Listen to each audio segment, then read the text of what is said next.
Does Donald Trump at this point have any realistic shot of overturning these election results? The election's over, John. The answer to the question is no, he doesn't. The real deadline was December 14th. That was the day the electors vote. And there are some folks out there who are saying, well, that's a day just created in statute and can be disregarded or changed. Actually, that day is specified by Congress pursuant to specific invitation by the Constitution, and a clause called the Same Day Clause. So around the Independence Institute offices, when you need to know something about constitutional law, you pull up your friend, Professor Natelson, who's been on sabbatical for the last half year, so I've had nobody to educate me. Thank you for coming back. It's great to be back with the devil's advocate. So the Electoral College, they've cast their votes, and it's quite obvious that Biden has enough electoral votes to win. Does Donald Trump at this point have any realistic shot of overturning these election results? The election's over, John. The answer to the question is no, he doesn't. The real deadline was December 14th. That was the day the electors vote. And there are some folks out there who are saying, well, that's a day just created in statute and can be disregarded or changed. Actually, that day is specified by Congress pursuant to specific invitation by the Constitution, and a clause called the Same Day Clause. And its purpose is to ensure that electors all vote on the same day. State legislatures have broad power. Stop there for a second. Yeah. It just hit me about that because way back when your electors were miles and miles away from each other, there was no telephones or no internet, that if they were done at different times, you could game the system. That's right. Which is now I know what the vote is over here. We're going to run over to Pennsylvania and try to change it there. So the Constitution says you got to all vote at the same time. Maybe not in the same place, but you have to vote in the same time. Yeah, and I want to come back to that in a second because it's important. But by virtue of that law, the electors have to vote on the 14th. So even if state legislatures decided they wanted to change the electoral slate sometime on, say, December 28th, it wouldn't be valid because they couldn't have voted on the 14th. So that really was the drop-dead day. That same clause, by the way, authorizes Congress to set a uniform time for when we all vote for electors. And the date that Congress selected for that is November 3rd. One of the interesting things about this past election is how widely that statute and that provision of the Constitution were disregarded through the mail-in elections. And one of the things that has happened is that the kind of irregularities that the founders sought to prevent, such as people going from one jurisdiction to another to vote in an extended election, apparently actually happened in this election. All right, help me with this. I know I want to run to the punchline, which is, was Trump right? Was this stolen? But don't answer that yet. Answer this one. So we have an election day. It is in the Constitution. It's not a statutory thing. It's in the Constitution. And what is it, the second Tuesday of November? Second Tuesday after the first Monday. After the first Monday, because... Well, the authorization for Congress to pass the laws in the Constitution, Congress, acting under the law, chose November 3rd. Okay.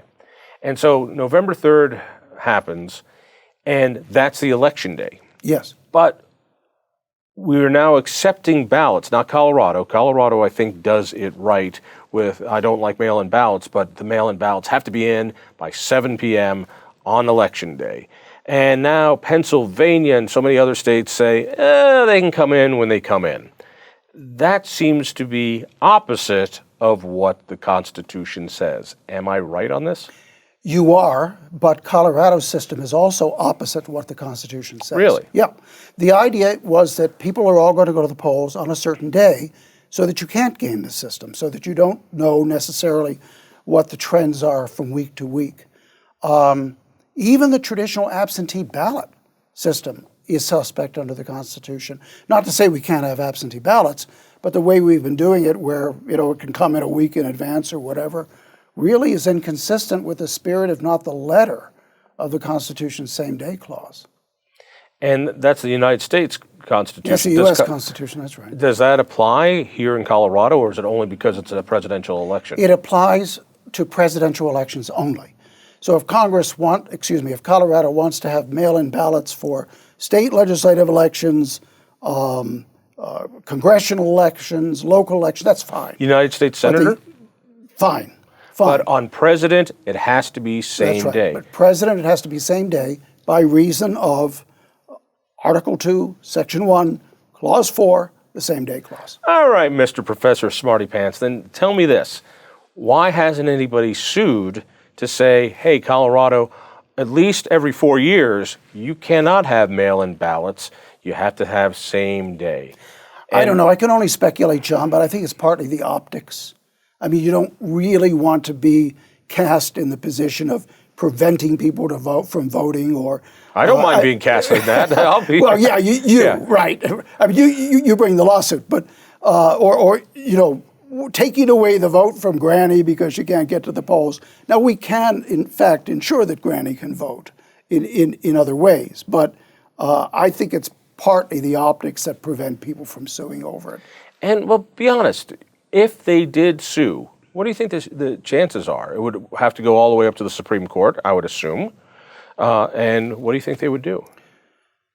That's hard to judge, but I think the probabilities that the court would say that the balloting has to be done on November 3rd. And if you've got, let's say, a service person who's abroad, you arrange for electronic voting on that day. For other people, another option is proxy voting. That was sometimes done early in the Republic. For those who don't get it, proxy is I'm giving Rob my vote. He votes in my. That's right, and that's fine.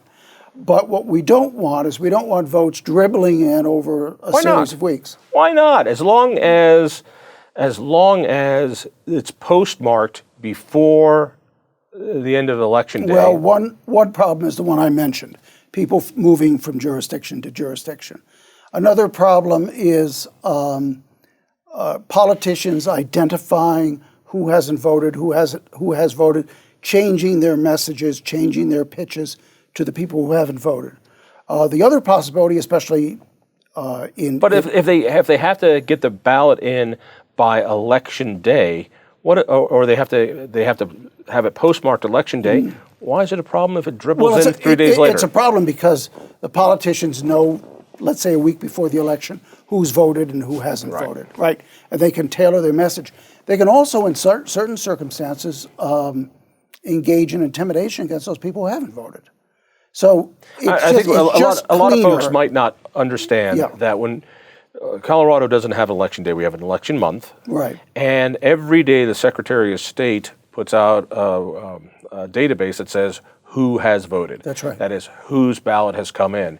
And the analytics are so good, they know how you're going to vote if only you vote. Right. So if they see that Rob Natelson has voted, they know how he's going to vote. Yeah. And they count it up, and that way they know, man, we need to get somebody to counter Rob, and we need 2 more people on the other side, and they can go out and get it.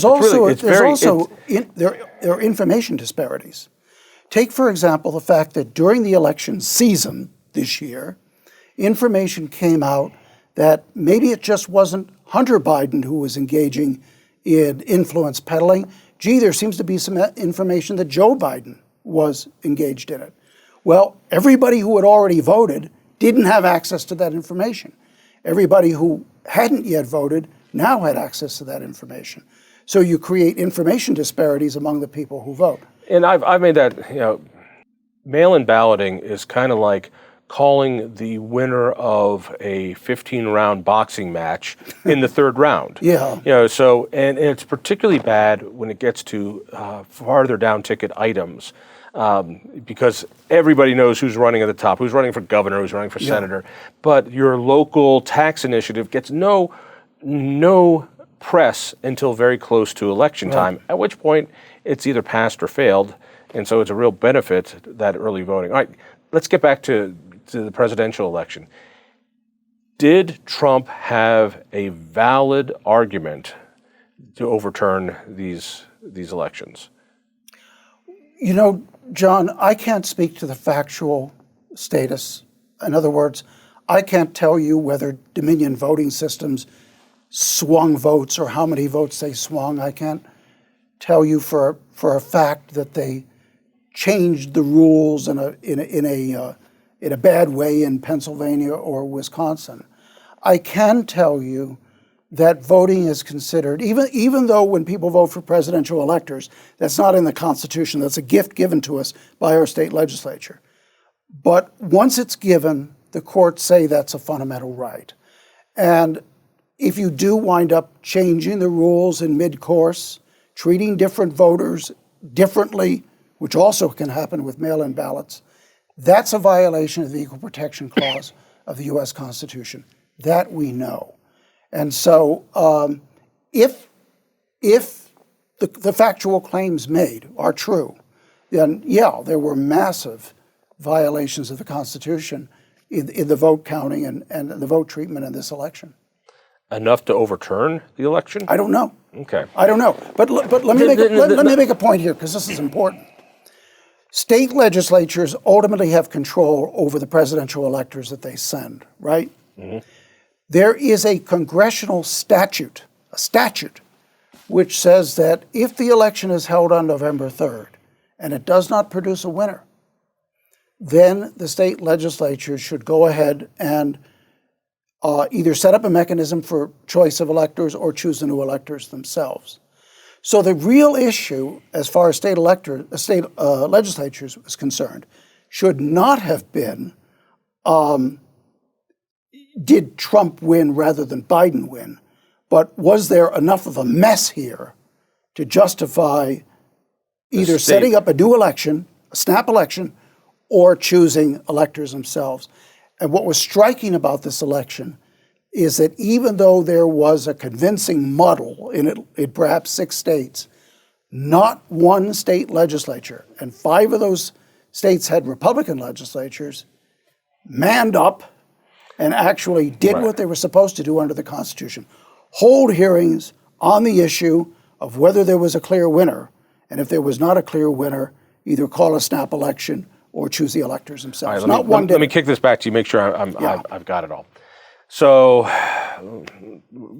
we're in Georgia, and there's so many things going back and forth that there's some evidence, maybe, possibly maybe, that you say the legislature in Georgia should then look at the evidence and go, it's not a clear winner because of this evidence, therefore we need to get involved because by Constitution we're the ones who choose these electors. So either we choose the electors now that it's muddled up, or we have another election before the 14th of December to elect new electors. Yeah, that's right.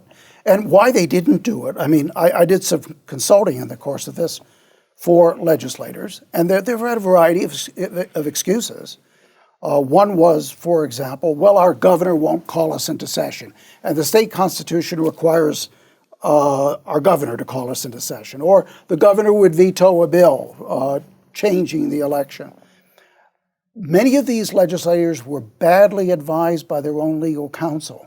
I'm shocked, I tell you. Yes, because when the legislatures act in setting the method for choosing electors or choosing electors themselves, they perform a duty given to them directly by the U.S. Constitution. The courts call this a federal function. They don't need the governor. They don't need the governor to call them into session. They don't need a 2/3 vote, like in some constitutions, to call themselves into session. If a majority of each house call themselves into session, they could do that, they could hold hearings, and they could pass the necessary resolutions, and they don't need the governor. They're not even bound by the rules in their state constitution. Why is it that Trump's legal team had basically no legal victories throughout all this? You know, from the outside, it looks as though, well, there was no there. I don't know the authoritative answer to that. I can tell you my beliefs as an outsider, an educated outsider, but still an outsider. Number one, I don't think that the courts were very good fora for dealing with this. It really needed to be done at the state legislative level. And I don't honestly believe, and I have great respect for Rudy Giuliani, but I don't believe that he was the man for that job, and I don't think that the people selected who worked on that team were quite up to it. Trump needed to select a top civil litigator as his lead person on strategy. He needed to choose, obviously, a top information technology person, and he needed to choose top PR people.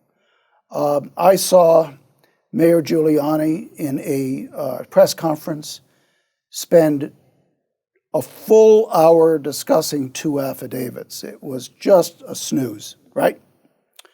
That was just not the team that Trump needed. And so when you put together the fact that it's almost impossible to overturn an election, especially in such short notice in a court, with the fact that they didn't really take the right strategy, right PR strategy, or the right strategy of going to the state legislatures early, I think that probably doomed them. That's not an authoritative decision. It's an opinion. It's only a guess, but it's an educated guess. If you were there to whisper in Trump's ear the election night, you would have said something like, here's how you need to play it. Yeah.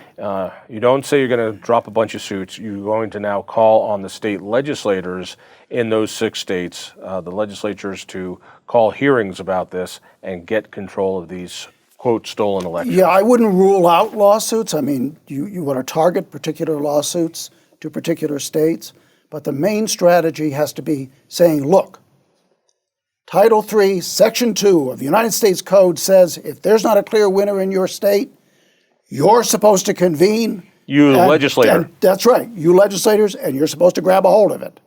And they didn't really start to do that until 3-4 weeks after the election. At which point it was far too late. Yes. And that, which of course brings us to the Supreme Court case that Texas brought. All right. Too little, too late. Which you were quoted in. Yes, the Texas Attorney General was kind enough to cite one of my articles twice. That sometimes happens in Supreme Court litigation. Did the Supreme Court make the right call on that? Yeah, they did. And let me just give you a little bit of background here. In order for someone to have a case in a federal court, you have to establish standing. What standing means is that there is a sufficient dispute to make the case qualify under the U.S. Constitution as a case that founding era courts would have taken. Standing basically requires 3 conditions. First, you have to demonstrate, or at least allege, an injury. Secondly, you've got to allege that that defendant caused that injury. And thirdly, you have to show the court that the court really could remedy this injury. The U.S. Supreme Court said there was no standing. That's right. The U.S. Supreme Court said it was because there was no injury. That's wrong. Because Texas didn't just sue as the state of Texas.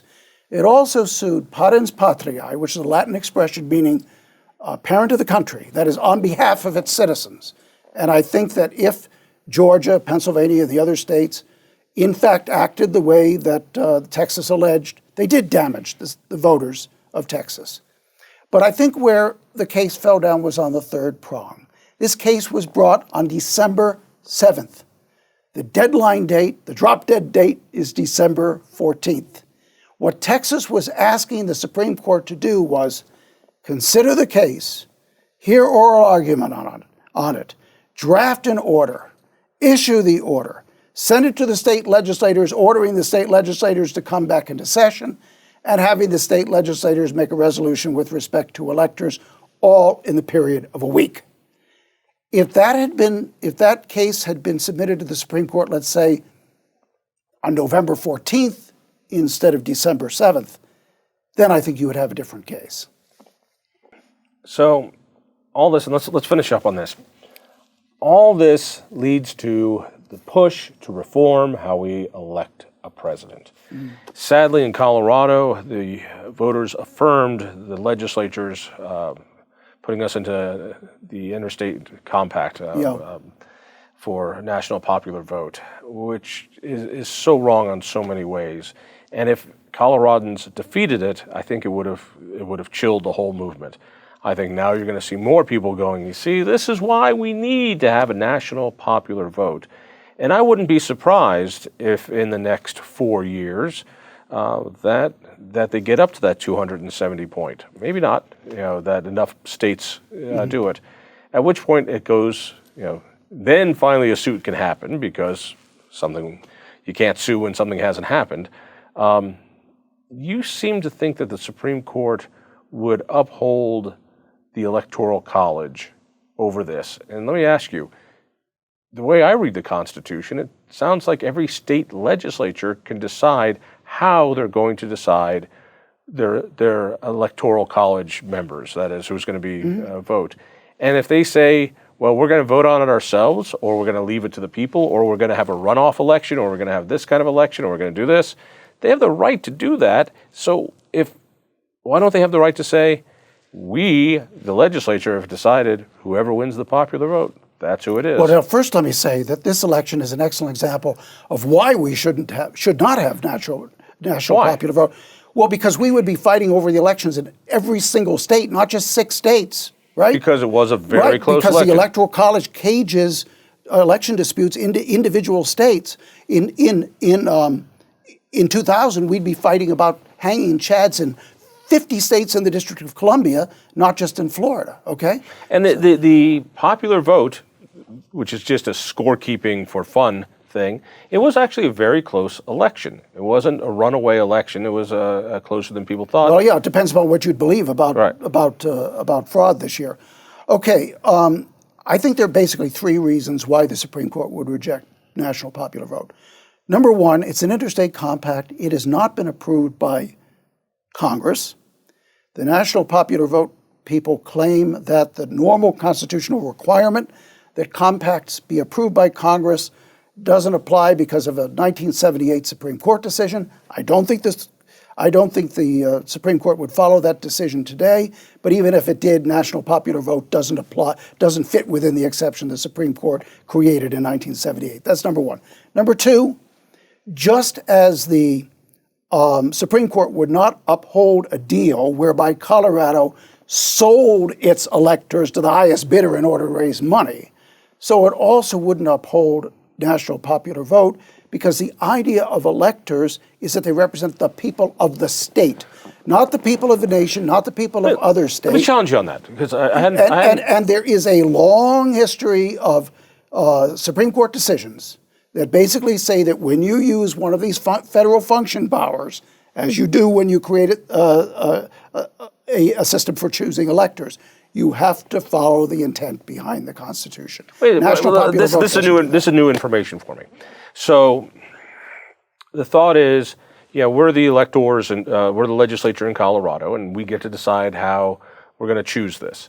I thought that was a power we as the legislature had. We're going to decide how to do this, and the people of Colorado now have affirmed that decision. Mm-hmm. And if we want to affirm the decision that we will vote for the candidate who has more hair, then that's the decision that we've taken.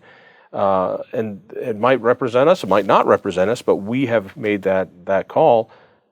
How can the federal government or anybody else say, no, that criteria doesn't work? There's a long history of cases where various powers given to state legislatures by the Constitution have been exercised in ways contrary to the underlying scheme of the Constitution, and the Supreme Court has struck it down. So, for example, the Constitution says that state legislatures get to ratify proposed constitutional amendments.